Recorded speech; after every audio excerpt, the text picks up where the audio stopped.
观众朋友大家好，欢迎收看6月17公司台记台下晡新闻，我是陈淑君。先来看今天有什么新闻重点。北检侦办国民党台北市党部人事罢免的造假案，将起诉党部主委黄丽锦如等5个人，今日开庭看敢要继续羁押。国造唱水南海群号今仔伫高雄港出现，海群号是靠家己的动力驶出高雄港，要来进行头一届的海上测试。中东的冲突扩大，美国总统川普提前离开 G7 峰会，川普嘛公开呼吁所有人马上撤离伊朗的首都德黑兰。来看台北地检署侦办国民党台北市党部人事罢免的造假案，暂时起诉党部主委黄丽锦如等5个人。北检指出，讲有超过9成拢是造假的人事，黄丽是主导者哦。国民党台北市党部是强表示尊重，嘛强调讲因会继续来反罢免。今仔早起，反共后代联名的志刚做行程，嘛去国民党的中央党党部，要邀请国民党的主席朱立伦辩论。靠手铐看起来真忝。国民党台北市党部主委黄丽锦如涉入罢免相5立委不实联署案，互警方依照非法利用个人资料伪造文书罪来起诉。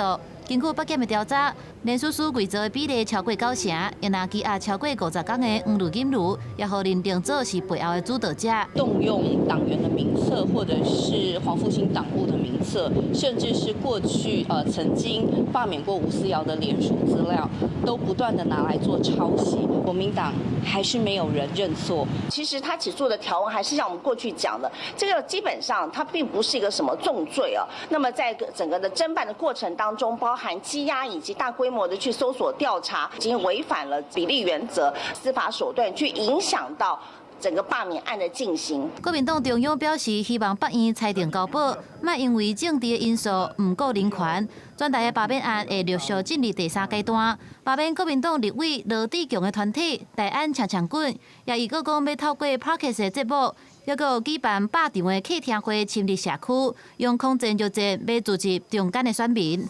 那希望百川汇流我们有能够收集到各种不同的民意，来让我们知道，就是说呢，真正民众在关心的是什么？尊重罢团的公民权利，谢谢。同时间，反共后代联名志刚做行程，17时带团到国民党中央党部来挑战，要送公开辩论的邀请函，要见主席朱立伦，还有立法院党团的总调鲍坤奇，不过拿赢也输人唔输阵。为了让全民真正了解赞成罢免和反对罢免的理由，举办一场公正公开的辩论是有必要的。早安，大家好，欢迎。我们希望呢，国民党排古马、扛棒、搁出动扩音机、音乐放送，也拿顶礼拜捌甲赖清德总统见面的代志，做行程时表示，伫会谈当中有向赖总统表达，希望民进党会当加强支持罢免团体。公司新闻采访报道。来看国造唱水南海群号本地4月要测试煞延期，国防部长郭立雄嘛表示讲，得爱安全才会开始海测。今仔早起海群号驶出高雄港路来进行头一届的海上测试。早起9点有真侪只工作艇搁拖船伫边仔，海群号是靠家己的动力通过高雄港正式出港来进行测试。专程大约是爱8点钟，今仔下晡才会登去高雄港哦。海群号伫6月14嘛已经有伫高雄港来试航，经过3天的调整，今仔正式出港来测试，这嘛是海群号头一届的海上测试。再来看总统府公布讲，明仔载早起要邀请在野党的领袖来进行国安简报，国防部、佮外交部、陆委会、国安局会来进行2点钟的报告，佮会有1点钟来做讨论哦。总统府强调讲，因为内容有高度的机密，所以会议是无要公开，参加的人嘛拢爱签保密协议。也毋过上新的消息是，民众党下晡开记者会宣布讲，主席黄国昌无要参加，即嘛国民党是还未决定。总统府公布18要邀请在野政党的领袖进行国安简报的流程，赖总统会专程参与，并且由国防部、外交部、陆委会、国安局进行每2点钟的报告，也规划1点钟的综合讨论时间，希望互朝野坦白真心的交换意见。然后副方也强调，因为内容牵连到高度的机密，会议会专程关门进行。参与者也爱签保密协议，不过若被定赢也未讲，敢会出席。前半个小时公开总统讲话嘛，后来全部闭门，然后到昨天下午媒体又报道说改成全程闭门，所以一直变来变去。 搞得我非常的乱，下午会更完整的说明啊。国民党秘书长黄健庭向平面媒体表示，拜日透早已经搁再敲电话予总统府秘书长潘明安，提出2点的诉求，希望前半点钟会当予3党的主席公开表达立场甲期待，也有4个机构干部的部分，敢会当搁精准简化，应该要有充分对谈的时间，若无符合在野的期待。对此，潘明安承诺会搁再回应。 这个明显的是鸿门宴嘛，在党领袖几乎听2个小时的疲劳轰炸，最后1个小时要 open the door， 才像个民主国家了。行程的安排、发言的时间，我想必须先确认一点，既然是一个国家这么的高度的谈话，当然有它的机敏性，因此它不是一个公开的对外宣示。或许各政党可以在会后。 再自行办理记者会。朝野沟通敢会当对国安干部起步，总统邀请在野领袖入府，各界关注，敢会有变数？公司新闻采访报道。过来诈骗真唱手法嘛一直在变，最近出现未少利用 AI 造假技术的诈骗，警方是真烦恼，讲未来恐惊分袂出是真的警察还是假，所以警方嘛提醒民众，目前若需要做笔录，一定是会到派出所，绝对是袂利用网络事实来进行。 自己装修一下，买一些家具，就是说自己要有一个家了。早到银行领钱，一个要领上100万。60外岁姓谭的中国配偶，讲是要装潢新厝，虽然基本买厝的资讯拢交代袂清楚。我们只要一听到是领这个钱，然后是要装修房子，都是诈骗集团教被害人。台北市警方到场，再三甲伊考考，才甲即个领钱动落来。但是各地诈骗真济。 有用旧部的假检警诈欺，也有一直换新的手法。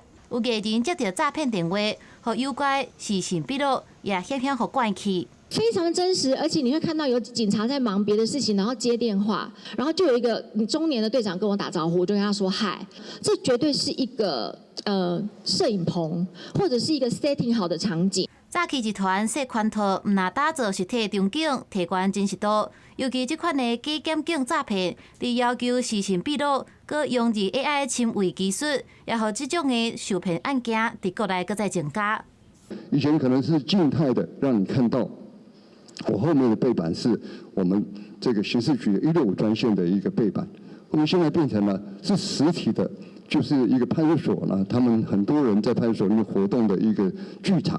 以目前的司法机关是不可能用视讯的方式跟我的民众来制作笔录。诈欺的步数800款，尤其科技继续发展，即马已经做到环境改变，未来更加无排除连警察的面影像拢会当做甲那像真的用伫犯罪。警方提醒讲，只要互要求视讯笔录，定着就是诈骗。公司新闻采访报道。 为了要防止诈骗集团利用政府的身份去诈骗司法部公布上新的对策，除了会用111这个号码来假感信，未来各会伫感信的内容来显示民众手机落尾的3个号码，加发感信的机关的名，网购能透过这个资料，互民众分辨讲敢是诈骗。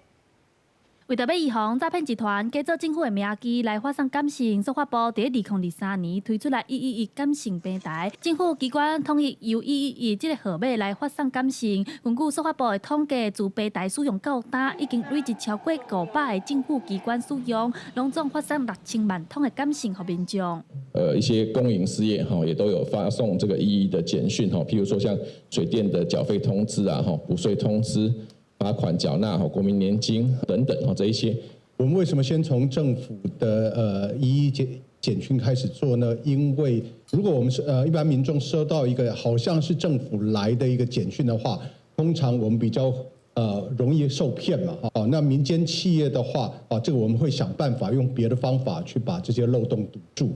不过目前也拄到一个挑战，就是111感信平台去互诈骗集团破解啊。目前诈骗集团上新的手法，就是伫咧车顶家己装一个非法的2G 基地台，然后找网络无好的偏僻地区，干扰4G、5G 的信号，成功假造政府发送111的感信来欺骗老百姓。比较偏远收不到4G 讯号的地方，或者是说他在可能收到4G 讯号的地方，他就用一些讯号来干扰民众的手机收不到这些4G 的讯号，然后这个民众的手机收不到之后，他就会自己降频去收2G 的讯号。针对诈骗集团的新手法，司法部也想出来一个新的对策。除了像较早用111平台发送以外，搁伫咧每一个感性头前显示民众手机后面的3个号码，这是2G 网络做袂到的技术。司法部希望利用双重认证的设计打击诈骗，守护民众的资讯安全。记者查询林旭凯台北报道。主体发落就特别伫立法院来进行审查，有民间团体今仔是表示讲，因为有真侪无共款的版本，伊呼吁讲应该爱先针对有共识的条文来做讨论。希望讲会当互资讯透明，建立一个实用性的平台。目前个资法相关的规范以及住宅法还没有明文规定可以设置这个平台，造成其实内政部它没有办法去整合包含弱势资格、包含户政资讯、包含财税资讯到这个平台里面来，它会造成很多的麻烦跟平台的不可使用性。民间团体呼吁应该爱设社会主体登记平台，针对社会主体用地包租代管的机制，嘛应该爱个讨论来改进。希望讲税处的资讯会当透明，透过立法来实现咱台湾的居住正义。再来看昨暗晡台北市的街头有一台大都会客运的电动公车，可能是电池出状况，造成规台车拢烧起来，加载是无人着伤。公运处嘛表示讲会来厘清导火原因，嘛要求讲共一批处20台车爱全面停驶。另外，无共业者共车型的114台公车，嘛爱伫3天内来检查完成。火焰乌烟充满一台大都会客运的电动公车，变作一大团的火球，互经过驾驶含跳奥多巴的拢错一个。拜一暗时，台北敦化北路街仔路有一台电动公车驶到一半，仪表板是忽然间出现红灯的警示，表示讲电池无正常。机警的驾驶是随后车顶7个乘客拢落车，后壁随通报公司状况的时阵，这公车就爆炸导火，规台车一个拢烧起来。华德牌的电动公车，它是最早的国家队，它的灯号就只有一个，要么红灯，要么黄灯。对啊，就是各种状况，它有不一样的归类，因为它的保护机制很多。好佳在乘客拢安全疏散，无造成更较大的意外。公运处除了要厘清导火原因，嘛紧急下令，共批处20台车全面停驶。另外，无共业者共车型的114台车，嘛伫3天内完成总体检。针对同车型目前台北市总共有114辆，那我们也在不同业者的营运当中，我们也请这几家业者做一个检视。那目前有2辆车有一些异常状况，是已经做停派了。大都会客运这台110年12月出厂的国产品牌华德牌的电动公车，今年3、4月拢有完成定期的保养。车顶装的3元锂电池虽然讲有关能量的密度，但嘛是有高温还是热失控的潜在风险。因为安尼嘛有业者是选使用成本较悬的钛酸锂电池，因为安全性较悬，嘛较袂来爆炸还是烧起来。我们在进行极限破坏的测试中我们产生的结果是没有任何的爆炸，而且燃烧只是一瞬间的闪燃，不会波及到旁边的模组。台北市目前总共差不多有3500台的公车，其中有858台是电动公车。公运处已经要求各经业者伫3天内完成全面检查，而且提出后壁的改善报告。推展绿色交通的时阵，安全嘛袂当拍折。公司新闻综合报道。来看美国总统川普4月初宣布对顶关税政策，嘛影响到全球的经济。有劳工团体嘛指出讲，咱国内至少有50万的劳工有受到影响。劳团嘛不满政府只找企业要来沟通关税政策，所以跨产业5大工会串联超过60个工会，来组成台湾劳工因应关税冲击的行动联盟，要来拒绝欧商的协商。跨产业5大工会，包括机械业工会联合会、桃园市总工会、高雄独立总工会、国际金属总工会、全国自主劳工联盟代表，摕着标语，嘛串联超过60个工会，会再正式组成台湾劳工应用关税冲击行动联盟。关税海啸，劳工受害，劳工受害。美国总统川普对顶关税政策已经造成经济波动。虽然行政院评估受影响12.5万劳工，但劳团认为保守估计至少受50万。只是关税谈判，政府找企业坐谈20外场，劳工煞一场拢无，不免怀疑要来牺牲劳工。你一觉醒来发现我还没有死，怎么我眼睛被挖走一颗？怎么我的心脏被移植了？现在我们就是这样，所以我们的政府现在基本上就是闭着眼睛协商。制造业为主的桃园市工会指出，万一加17.5%关税降到0，汽车和零组件产业有8万劳工的受害。另外，电脑和光学制品、电子零组件、机械构件等等嘛真危险。PC 板跟汽车，这个已经占了我们全国营收的60%跟40%。桃园市的这个制造业真的是非常的严重的一个影响。机械零件、恐件嘛是关税海啸第一排。工会联合会指出，那台湾大牛埔产业条死路一条。如果政府一味的对美国屈辱忍让，没有顾及我们的后路以及我们的活路，那我们只有积极的抗争，采取更激烈的动作。这届上日的劳官民表达，台湾劳工拒绝接受互相协商，到达劳工嘛完全是无清楚资讯，所以要求谈判过程当中，劳工要掌握政府决策，嘛要会当表达意见，呼吁政府学习日本首相石破茂，先甲工会实际会谈。公司新闻林节目片做台北报道。来看瑞士洛桑管理学院公布2025年世界竞争力的报告，但台湾是进步2名，伫69个国家摕到第6名。经济表现，去年是第26名，今年是第10名。国发会分析嘛指出讲，半导体和 AI 的表现，拢是咱加分的项目。也毋过人口的成长率，和再生能源的占比，咱爱搁加强。国际局势直直咧变化，无论是战争、政治紧张，还是保护主义、额头等等，对去年到今年来世界经济有真侪挑战。当年瑞士洛桑管理学院会根据国家的经济表现、政府效能和企业效能，各有基础建设4大指标来评比。今年 IMD 世界竞争力年报显示，台湾伫咧69个国家内底排第6名，比去年进步2名。伫咧人口超过2000万人的经济体当中，连5年排世界第1。台湾去年在经济表现方面进步了16名，所以这一部分我们认为是我们竞争力成长的一个原因。IT 产业的还有中高阶技术的企业研发，还有基础建设方面，政府都非常的努力。我们认为这个都是未来就是台湾竞争力提升的一个原因。今年台湾的经济表现第10名，比去年进步12名；企业效能第4名，有进步2名。另外，亲像政府效能和基础建设，分别是第8名和第10名，排名拢是和去年相同的。原来基础建设的部分，伫咧再生能源需求比例是排59名，表现有较歹。经济表现当中，亲像出口集中度排名第60名。经发处表示，这嘛是咱的弱势，未来政府会加强协助产业伫咧全球布局。所以台湾的ICT 出口目前还是相当，在前5个月其实还是相当成长是相当大的。但是整个 ICT 的产业需求其实是在全球需求其实是非常大的，但是。会不会因为前面的急单的需求，会影响到后面？其实还有未来关税政策的一个谈判结果，其实还有一些不确定性。经发处表示 ，IMD 世界竞争力评比会当看作是国家整体经济和社会体制的总体检。嘛表示，今年面对美国关税新政策，也有全球供应链重组的无确定性，政府会继续强化台湾的经济韧性，来维持国际竞争力。记者卢尚如、郑春友台北报道。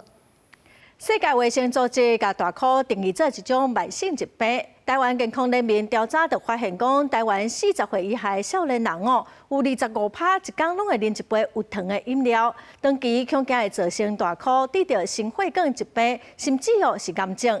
早起有立委佮民间团体就表示讲，因拍算要来修法，若无糖的饮料就免扣会务税。无糖免税。健康加倍。7个民进党的立委甲民间团体等等的相关单位，17早起联合召开记者会，呼吁财政部会当修改会务税条例第8条，予国产无糖的饮料甲纯天然的果汁同款免扣会务税。安尼唔会当增加厂商生产的意愿，嘛会当用更较优惠的价效来刺激消费者买无糖饮料。既然他们都标榜健康无糖啊，那我们就希望呢，未来这些饮品呢，能够透过由降税的方式。来促进我们消费市场上消费者的选用。不加糖的这些饮料，他们会少收多少钱？大概会少收3亿到5亿。为了全民的健康的话，我觉得这一个3亿到5亿的这一个少收的一个税收是绝对值得的。民间团体调查发现讲，台湾40岁以下的少年人，每天啉一杯有糖的饮料的比例有到25%。长期追踪发现讲，有糖的饮料甲大颗代谢症候群，也有心血管疾病有密切的关系，像是有致癌的风险。所以呼吁政府提出相关的政策，减少咱国民众食糖分的量。支不支持政府来对于含糖饮料加糖税或糖捐73%的民众支持的？要来仿效欧盟的 FOP 的标示的精神，就是用颜色有。这个绿色、有黄色、有红色，让消费者很明显的就可以知道他要怎么选择。小树讲，当咧研究新的包装食品顶悬营养资讯的标示，互民众来参考。立法院财政委员会18会摆审废物税条例修正草案。财政部强调讲，各委员提案的版本拢会尊重，目前也无要表达意见。公视新闻台北报道。国际新闻来看以色列甲伊朗的冲突扩大，已经造成伊朗224个人死亡，以色列24个人死亡。上新的消息传出讲，伊朗透过中人向美国表示讲，愿意谈判来交换美国卖参战。也毋过，以色列是又开始攻击。伫台北时间今仔早起，伊朗首都德黑兰又传出爆炸。美国总统川普今仔嘛提早离开伫加拿大举办的 G7 峰会，回去美国了。主播伫个热烈病红崩甲现场是碎片世界线庆平安的前一个时阵，搁伫报道以色列的攻击。这段经过路透社事实查核的画面，证实是伊朗的国营电视台。另外，伫国营通讯社 IRIB 的外口，双手技术都是火热的记者，搁伫个报道。后壁媒体大楼是规个大火。就算在埃及的主导之下，21个阿拉伯和伊斯兰国家都会发表声明，谴责以色列的军事行动，呼吁停火。当在加拿大举行的 G7 峰会，嘛伫联合声明的草案内面，呼吁以色列和伊朗冲突较紧降温。但是伊朗的首都德黑兰，嘛是伫半暝的时阵传出真大的爆炸的声。真正宣布才伫伊的社群平台，真是社群顶悬大文，呼吁所有人都应该爱离开德黑兰。接落来就宣布要提早离开伫加拿大的 G7 峰会。同款嘛有参加的国务卿卢比欧嘛做伙赶登去华府。伫美军这边，除了航母尼米兹号是取消越南行，改去中东地区。另外，至少30架美国的空中加油机嘛对美国境内起飞，对大西洋方向驶过去。不过，川普伫离开加拿大之前，嘛伫 G7 的场边表示讲，伊认为伊朗落尾会签协议。I gave Iran 60 days, and they said no. And the 61st, you saw what happened. So I'm in constant touch. And as I've been saying, I think a deal will be signed, or something will happen, but a deal will be signed. And I think Iran is foolish not to sign one. 以色列的官员讲，13发动攻击以来，伊军已经控制伊朗大部分的领空，而且严重破坏伊朗的飞弹和核计划的关键设施。另外，伫伊朗这边，经过对以色列10轮的地地bomb，嘛造成真大程度的破坏。这场中东的战火目前是还未有降温的信号。美国总统川普伫离开 G7 之前，已经指示美国国家安全会议伫北京战争式就定位，做好应用的准备。公司新闻洪如梅编译。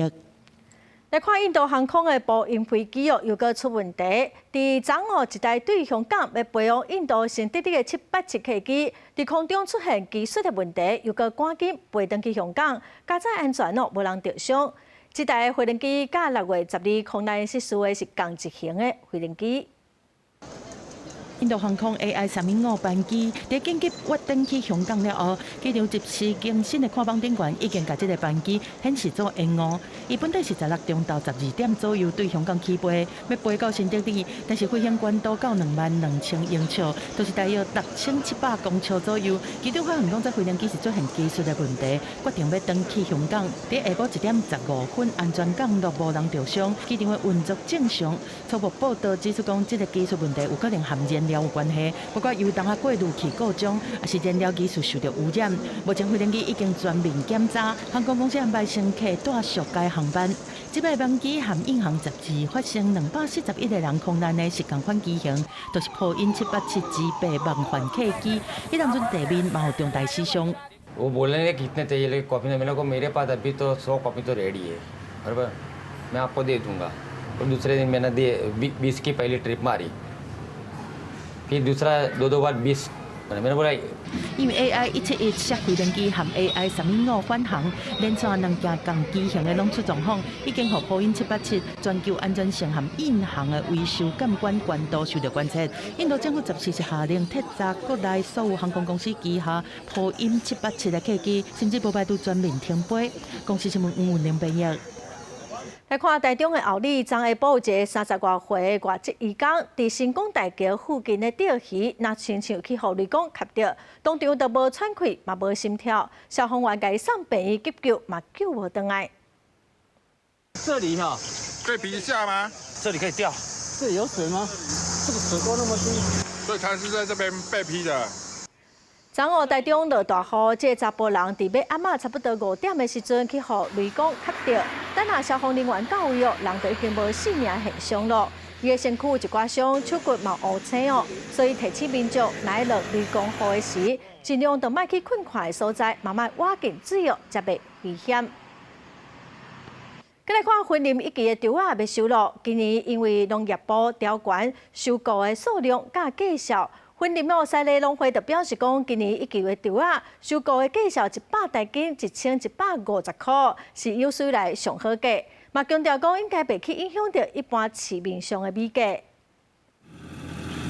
割稻机咧田里驶来驶去收成，近期婚林渐渐进入一期稻的收割期，但是了今年农业部提悬公粮收购绩效和数量，嘛增加农民交公粮意愿。诱因呐，好的诱因呐，好的诱因。有了，对。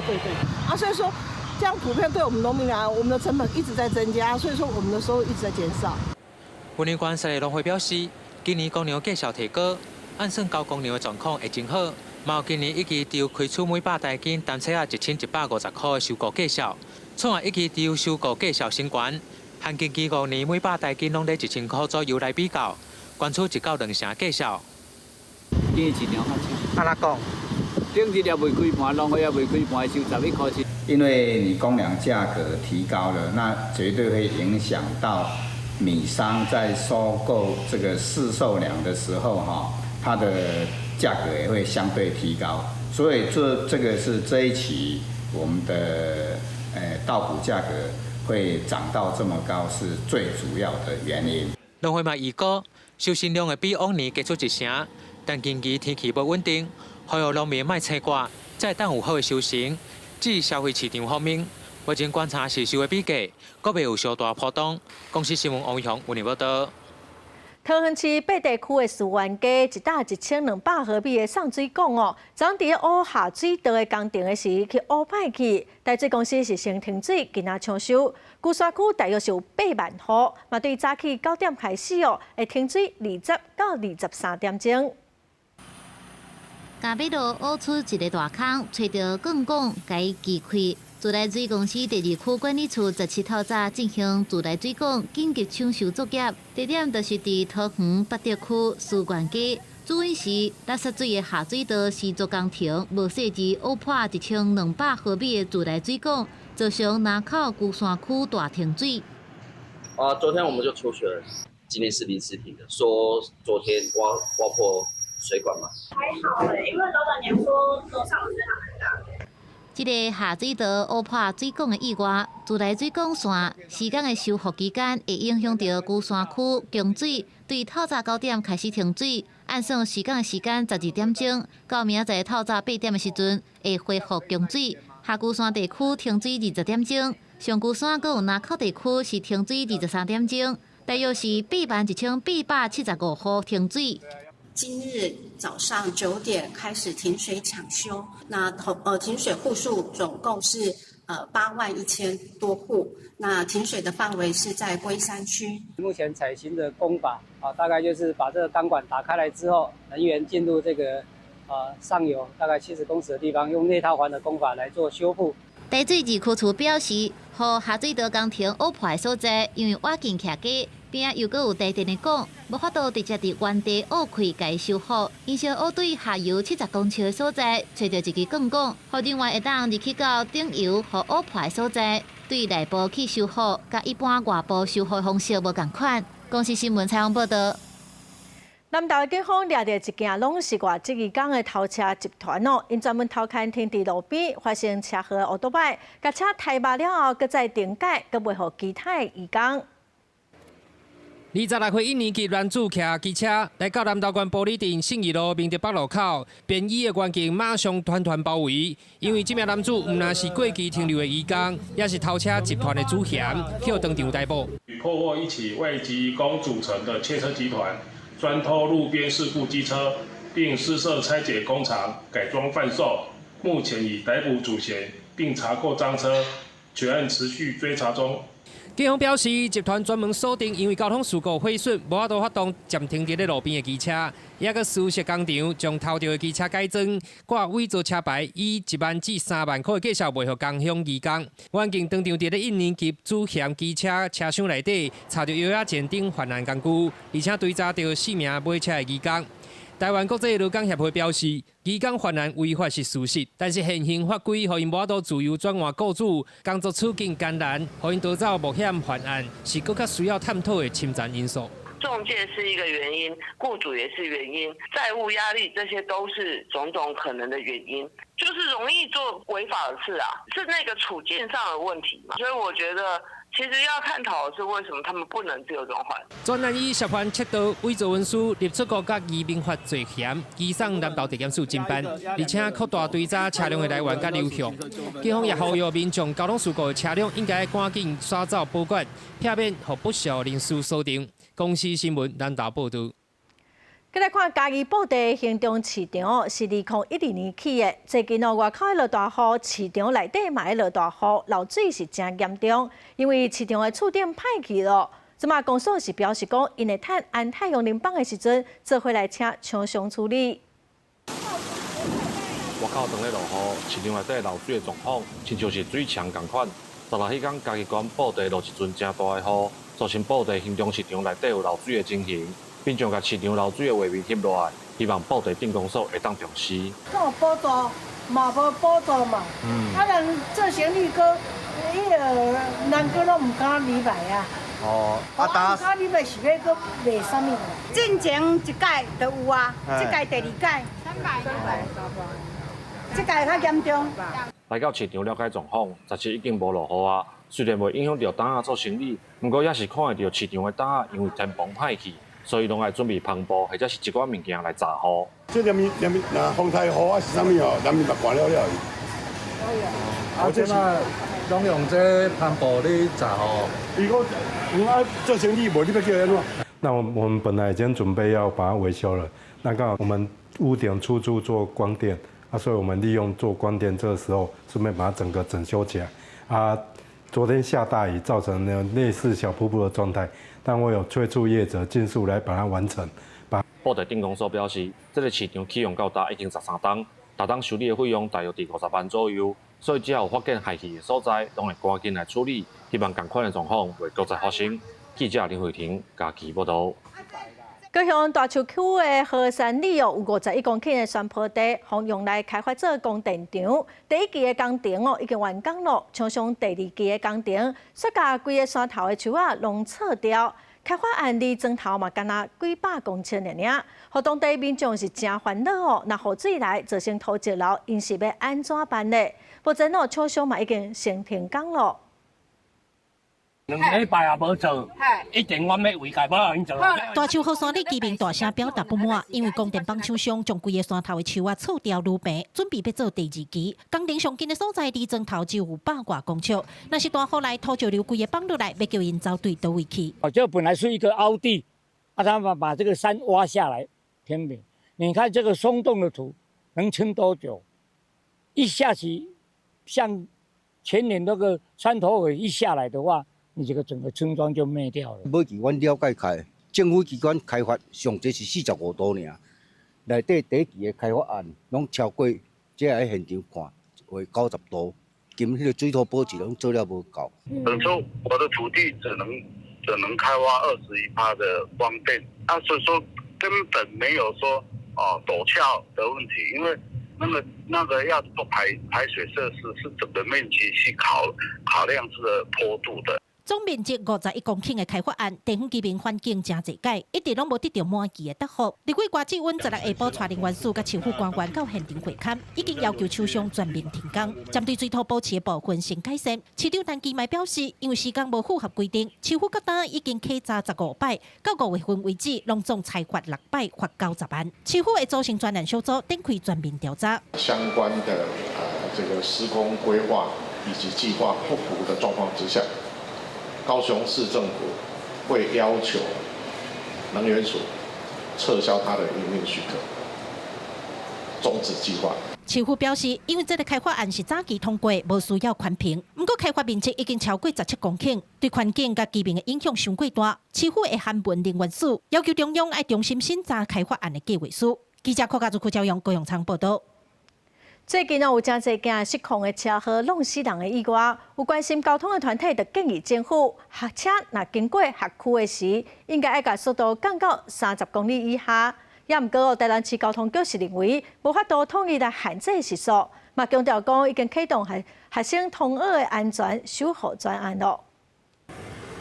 台南市成功大厦交通临景区的路口，虽然有说限速30的交通牌啊，来去骑车辆嘛照常无减速。历经大厦路有发生一件轿车失控跌铁路，造成1人死亡。面对类似的事件一直在发生，台南市人本交通促进会主张应该透过物理性的路面设计，强制车辆减速至时速30公里，唔通拢靠驾驶人自律，民众看法无同。啥叫修喊嘛？捷运其实可以带动。因为我们之前在台北嘛，台北捷运其实很方便。有时候学区的部分呢，限速30我觉得合理，但平常我觉得30不太好骑。协会表示，台湾的交通制度上过头挖靠驾驶人家己守规矩，煞无重视道路设计。根据 OECD 的研究，车速若30公里，过路人后车弄到的准活率通有90%。若是时速到50公里，准活率降到剩10%尔。其实日本计划伫2026年，甲生活道路限速降到30公里。韩国2019年就针对同辖区实施。协会呼吁台湾政府嘛，通对国际学习经验。希望学区的速限可以降低到30以下。像韩国他们也最近都做得很好，然后还有像英国他们有一些减速的设施，我们也可以跟着学习。那当然，政府的一些硬体设施也要跟着跟上，大家才有办法自然的减速。交通局会在持续与地方沟通、凝聚共识，透过增设减速平台及其他交通设施的方式，来提醒经过特定路段的用路人可以放慢速度，加强用路行车安全。台南市交通局回应，今年已经启动学生通学安全守护专案，因为各校所在甲周边道路条件拢无同，要统一限速有较困难。不过目前市区大部分道路已经有设50公里以下的速限，未来持续优化校园周边的标志标线，甲过路人的安全设施，加强维护交通环境。记者苏台南采访报道。宜兰甲东部地区有一款的伤害猪仔的鸭，最近嘛出现伫西部。伫中华的竹塘乡都有农民发现讲猪仔拢互害虫食了，初步是认为应该是共一种鸭造成的。台中农改场嘛已经针对中部地区来发布疫情防治的警报咯。尾开猪仔场下底挖金的所在拢是塘。中华竹塘乡的农田顶礼拜开始发现有疑似俗称东方行军塘的分泌野蛾，而且数量真济，佫无偌久地当收成的猪仔，即阵叶仔拢被害虫食了。啊！你著甲掰开，伊拢伫下面啦，在修面啊，在放蛋啊、孵蛹啊，规支拢食，你无看？规下面食到顶头啊！把它翻开来看的话，那个虫啊，至少都是4、5只以上，是不是有一直扩散出去？还要等专家他们来做一个鉴定。伫华东地区甲宜兰造成猪仔损害的分泌野蛾，头摆出现伫台湾西部。官府甲台中农改场拜一赶紧来会勘，初步确认有4公顷的猪仔损害严重，实际危害的范围也无法度估计。嘛因为这种野会飞，幼虫期咧爬速度搁真紧，农改场呼吁附近的农产甲乡镇拢爱提高警觉。它120幼虫，它吃的时候叶片还不会全部被它吃掉，它会吃到一层薄膜啦，到30、40幼虫那个时候。它啃食的速度就比较快了，现在看起来是到5、60的比较老熟的幼虫，这个虫对药剂也蛮敏感的，所以说我们有施用药剂的话，大部分都可以防治得当啦。农改场指出，天气小热，分泌野鹅的生产速度就愈紧，因也针对中部地区发布疫情防治警报，请农民加强巡视。县府嘛阁派人来抓虫，送防检署所品系鉴定，要进一步了解虫是为倒位来的，随后才会当精准用药防治。记者杨淑静中华报道。屏东县的动物之家开幕要一档咯，也毋过有县议员就发现讲，动物之家的预算是一档比一档较少哦。今年才1300多万，平均照顾一只动物一工才68块，因为空间嘛无够，嘛发生人甲猫仔做伙办公哦，实在是真离谱。对门口行入去，就看到3个铁人仔囥伫柜台边啊。伫办公室内，一人伫甲办公桌仔踩做伙，流浪猫仔有咧啉水，有咧拄久。这是屏东县的动物之家。进前就有屏东县议员来，看到人甲猫仔做伙办公的画面，认为天气遮尔热，员工为着省电，煞毋甘开冷气，互猫仔甲员工做伙互热，伤过离谱。我们的预算是没有给他电费吗？还是没有给他足够的预算？538乘以135，再乘以365天。应该要给他将近2500万的预算。当时的主计处说什么？因为刚成立，收容数不会达到满的量，所以呢，我们先不要给这么多。县议员陈勇表示，县政府予动物之家预算一年比一年搁较少，去年拄成立便1955万，今年才剩1332万。逐工每一只动物的照顾费用对135块。减到今年剩67.8块，比高雄市甲平湖县拢减真济。动物之家表示，预算确实有减少，毋过甲猫仔锁到办公室，拢是为着方便照顾，互要认养的民众较方便看猫仔。若是有需要开冷气，伊嘛袂当算。其实它也不拥挤啦，几浪安呢，我们会很清楚的知道它的个性，因为跟它互动很快，然后会知道它的身体的状况，有没有拉肚子，有没有吐。因为家的空间大，而且你窗仔门开，甲外靠空气对流。那这些所编列的费用呢，其实也涵盖了我们的委外厂商的人事成本呐，这个使用空间的这个水电费、饲料费、医疗费、消毒费等等。屏东县农业处讲，动物之家目前收容量达到8成，要到紧绷啊。对预算会过来了解甲检讨，若是真正无够，会搁追加预算。记者柯炳哲，屏东报道。来看宜安县的南洋大桥边啊，有一座旧的铁公路桥哦，因为安全有疑虑，县政府公告要废止历史建筑文字的成分，未来恐惊就爱拆掉。公民团体按算20亿要去提起诉愿，嘛拍算要向文化部来提报告职。对文书工作者的脚步来行，会当看到南洋大桥边啊，有一座宜兰露水地水工师准工纪念碑。南洋大桥的石刻地啊，文化古迹包括大桥边的铁公路桥，但是最近这铁公路桥风认讲有冲毁，会去影响到公共安全的危险。经过文字审议，和县政府公告废止历史建筑的成分。他现在废止的这个一个程序，第一个理由很荒谬，第二个他的程序是有瑕疵嘛。宜兰县文化协会第20会针对县政府的废止公告来提出诉愿，而且发起联署。目前已经有对县内外的25个团体和超过500个关心宜兰文化的朋友联署来响应，希望抢救铁公路桥第20迄天嘛伫南洋大桥做文化导览。就是我们如果有接到文化部的相关的函文，那我们会依那个文化部的规定，在期限内提出答辩。县政府强调讲，铁公路桥废止的过程拢是照文字法来办理，程序真完备。文字审议会嘛有委员是考虑在地居民的情感，要求铁道局和公路局伫公共安全的前提之下，保留1个到2个桥墩。不过有环保团体17到县政府找民众做伙来投入，向县政府提报铁公路桥是历史古迹的工课。咱刷落来吼，嘛会伫网络面顶公公布这个提报表的这个内容，欢迎各位关心的公民会当做伙来提报。环保团体表示讲，这座桥是台湾第一座公路和铁路共构的桥，会使讲是东部交通现代化的代表，嘛有讲定稀有性这价值。另外，当地佫有228纪念碑这重要遗址，因认为讲绝对有登录做古迹的必要性。公司新闻综合报道。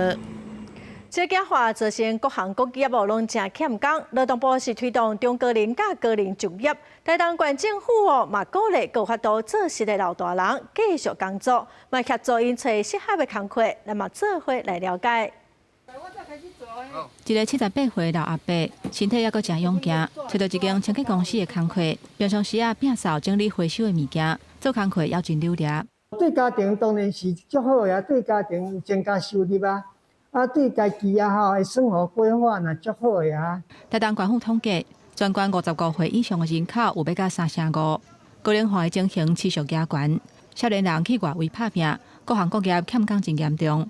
县府配合劳动部推动中高龄甲高龄就业，即马成立社会人才服务据点，已经开发700个适合社会人就业的课，要吸引有经验2度就业的社会人来探问。县府表示，社会人投入就业市场，会当消透欠工的问题。像餐饮啊、房屋啊、饭店我都做过，所以我觉得我还有一技之长。让我们在所有的业界需要这样的一个服务人才的时候，也可以有人才可以做使用。不过，嘛有时大烦恼讲，已经有会啊，伫找头路的时阵，可能会去互拒绝。县府强调讲，社会人才服务都是要提供适合社会人的工课，未来嘛会开职业训练的课，让因会当重新投入就业市场。公司新闻台东报道。专门照顾甲提供工作机会予身心障碍者的华人必须带教育院，伫04、03大地震了后，生意就真歹，所以最近院方嘛开家备厅，要予这个囡仔有新的发展加工课。阿中今年25岁，伫遮是负责外场的。伊甲家己烘的饼，好咧啊，捧去人客面头前，而且不时还阁真热情，甲人客开讲。其他医生嘛共款无用气气，大家拢真介意来咖啡厅上班。我喜欢开会务，因为开会务需要我帮忙卖面包。会不会紧张？不会，我会放轻松。院方表示，其实早期规划新大楼的时阵，就有按算要开咖啡厅，不过因为工作项目等等的因素，一直到去年地震了后，内部人力甲相关的规划需要调整，咖啡厅才总算开业。他们在接待，有的负责在外场的，让他们更多训练跟人不是感到陌生或怕生，反而能够跟人有一个连结，那更肯定自己。院方强调讲，咖啡厅目前还阁咧试营运，所以款料煮咖啡出菜的时间可能有较久。也若现场嘛有一寡医生的画作，提供予大家欣赏，嘛请民众耐心等待甲体谅。不急，就反而慢慢的等待，然后慢慢的欣赏小朋友、大朋友的作品，让我觉得是一件很享受的事情。必须在教育院由台湾基督教宣教师车会所成立，70年来照顾小儿麻痹、多重障碍、东视症、甲自闭症等等的患者，即马有100多个医生，是华人地区真重要照顾身心障碍者的所在，需要大家做伙来关注。公司新闻华联报道。有民众伫网络买物件，说互店头传信息恐吓讲，若无照时间去领货，会互判刑。台北市法务局是强调讲，网络交易是有7天的考虑期哦，若无满意，民众是会当退货。也毋过，若物件做完了后，煞调工还是真侪解约，拢无爱去领，这才有可能会违法，也是讲会互厂商列做黑名单。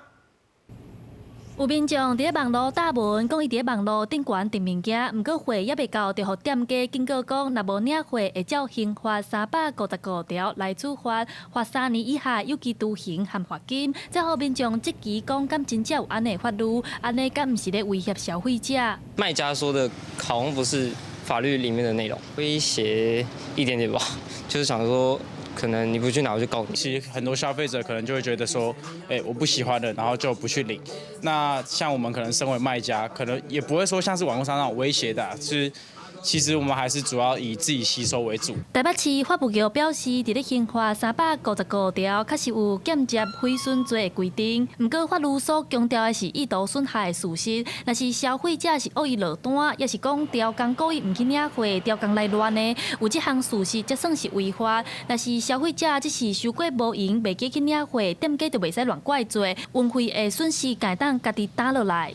卖家这样子的，如果不取货，就要依照355条来处罚的这个条款，这个条款是无效的，因为依照我们消保法19条的规定，通讯交易在7日内都是可以无条件退货。那如果说消费者本身不是属于恶意弃单，就不会构成这个刑法355条间接毁损罪。自己吸收啦，因为毕竟你订单量这么大，那一定这种是不可避免的。店家讲，目前大概有1、2成消费者订货定的却无去提。虽然照消保法的规定，消费者伫咧7天之内会当无条件退货，不过店家也是希望民众若是订货就要去提，双方互相尊重。若无店家就要家己去吸收2抓的运费。记者陈选林秀凯台北报道。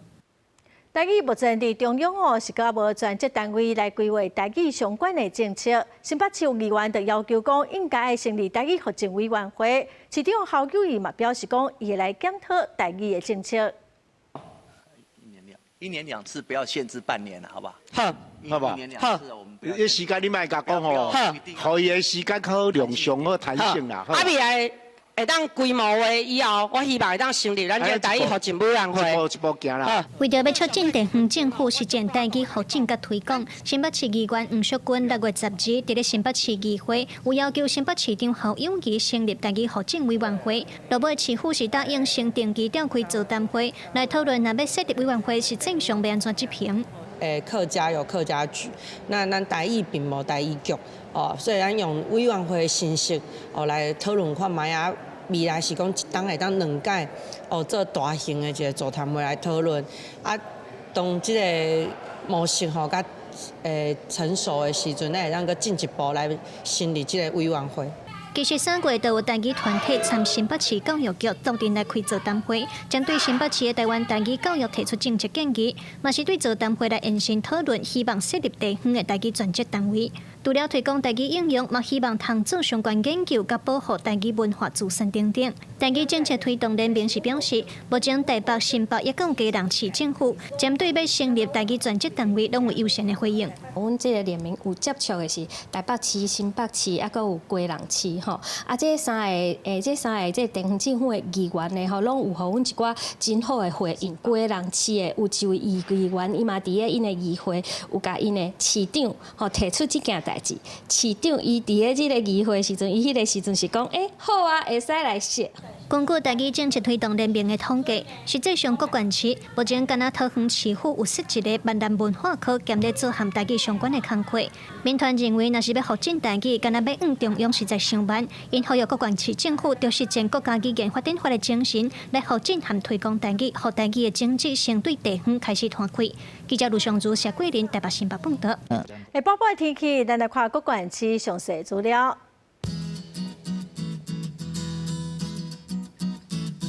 北部地区上低29度，上悬34度；中部地区上低30度，上悬34度；南部地区上低30度，上悬34度；东部地区上低29度，上悬34度。华岛地区上低26度，上悬30度。再来看未来3天的天气。